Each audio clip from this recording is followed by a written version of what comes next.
There have been a great deal of gains across, whether it's just those five stocks everyone talks about on the technology space, but more generally, over the course of those 10 years, coming out of the financial meltdown of 2008, 2009, we've had a great run up in S&P 500. What are some phenomenal tax deferral strategies that you're using with your clients today? Well, the best thing I'm going to provide your listeners and viewers with two actionable strategies that they can take with them and either use for their own personal experience or pass them along to family and friends. The two actionable items, the first is direct indexing, and the second is using your investment account as a collateral for a loan. So, direct indexing is where I'm ready to start. Any brief questions, or should I just dive right into it? Yeah. So what is it? Let's start there. Fantastic. Okay, what direct indexing is a way to invest in the S&P 500 and get some additional tax losses. So very simply, anytime I introduce a concept to clients, there has to be a value add or a problem that needs to be solved.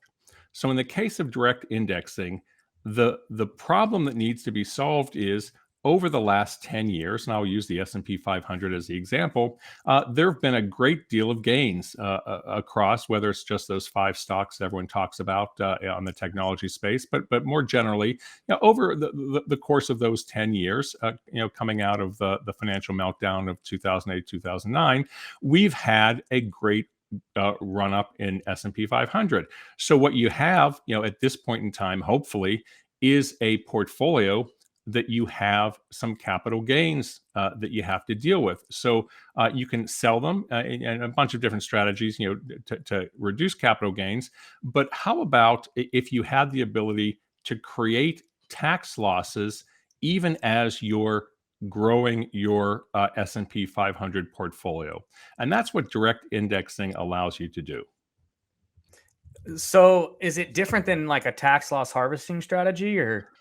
Well, it basically that's what it is. So let me sort of step back and give a brief history of where we've come as investors. We've started with mutual funds. Mutual funds are basically you pool your dollars with those of other investors, and then you have a manager who invests those dollars, and you get hopefully growth and returns from that. Now, what mutual funds require to have happen is what I call the December surprise. So you've done great tax planning over the course of the first 11 months, and then the mutual fund is required by law to distribute their capital gains and dividends by the end of the year.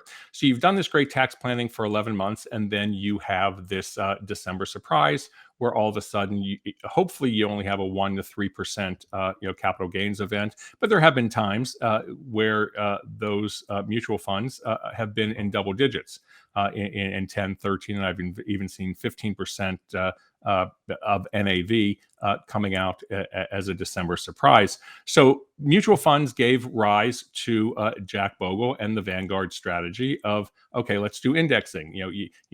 On the active passive, mutual funds, you have active managers.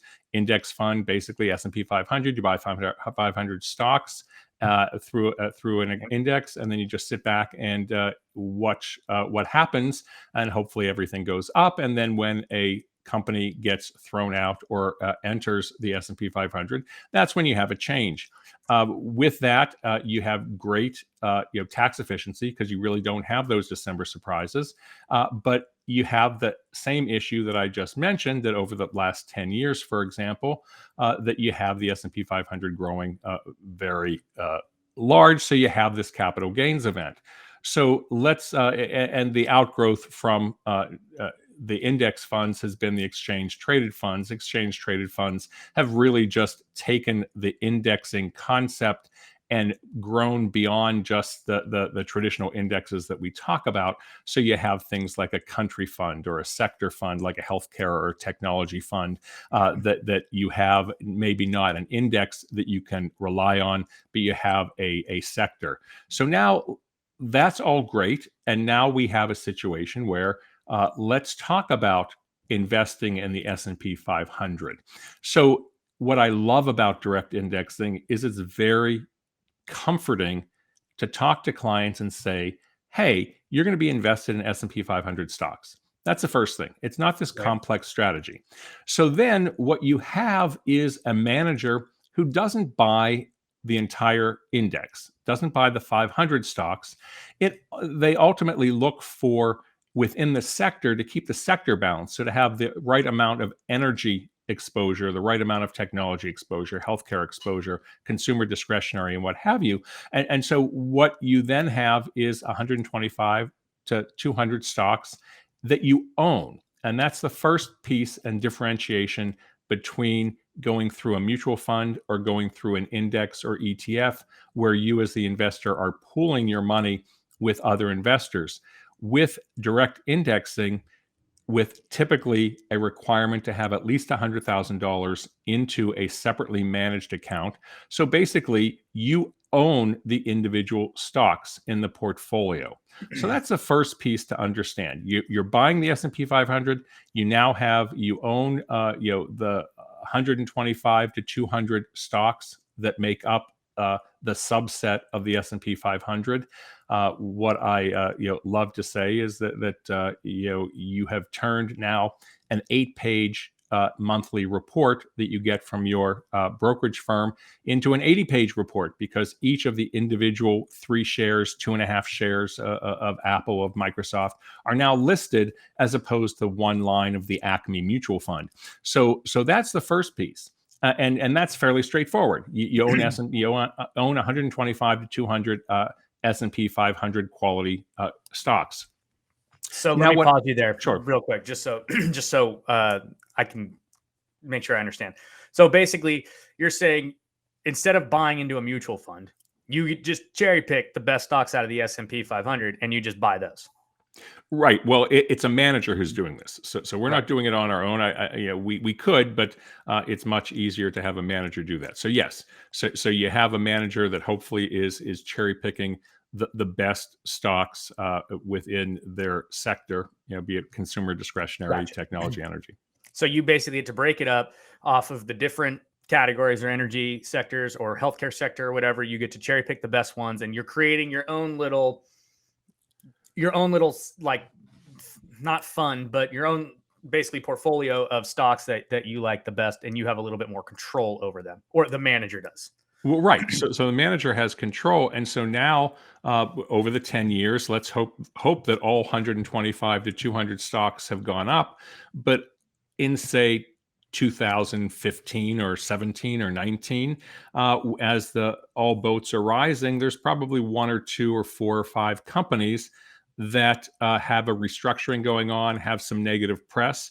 So the end of the month comes along, and their stock is actually down. So you've actually have a paper loss, an unrealized loss on that stock.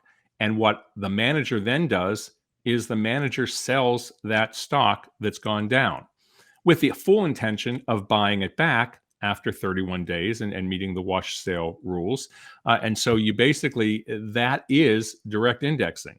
You basically have a manager who's buying the S&P 500, which we're using for today. It also can work and is done through small cap and mid cap stocks as well. But you have a situation where you create losses, or the manager's creating losses over the course of the year, even if the S&P and your fund, as an example, goes up 5%, let's say, you might have created an equal percentage or so of tax losses, which then are available to use as you see fit. And I can go into a couple of ways that my clients then use the losses that are created.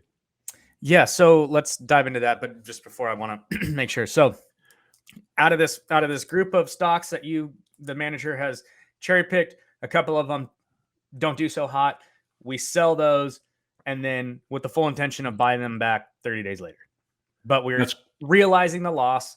And so because of that, we're able to actually write it off against the rest of the gains that we've had, and kind of bringing down the gain on paper.